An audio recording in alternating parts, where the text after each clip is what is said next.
NASA के Cassini spacecraft का वजन लॉन्च के समय लगभग 5400 किलो और आकार किसी बस जितना था। इसमें लगभग 30 किलो प्लूटोनियम 238 फ्यूल भी था, जो 20 साल से भी ज्यादा चल सकता था।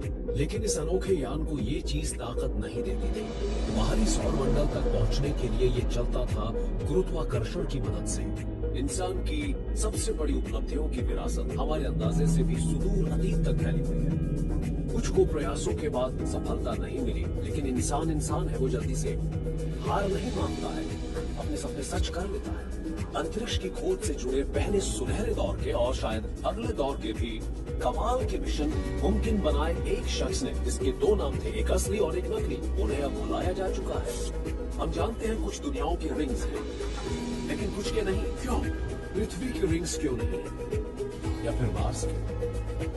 इनके बिना हम सैटर्न को पहचान ही नहीं पाएंगे। इन छल्लों के बिना वो अधूरा सा लगता है। लेकिन ये छल्ले आखिर उसे मिले कैसे? 1848 में टेलीस्कोप से सैटर्न को देखकर यही सवाल फ्रेंच एस्ट्रोनॉमर एडवर्ड रोश ने खुद से पूछा था। रोश को ऐसा लगता था कि सैटर्न के छल्ले किसी एक या ज्यादा चंद्रमाओं का मलबा है, जो इस विशाल ग्रह के ज्यादा करीब पहुंचा और फिर उसने चंद्रमाओं को अलग अलग कर दिया। रोश ने एक ऐसी इक्वेशन बनाई जो सारी दुनियाओं पर लागू होती है।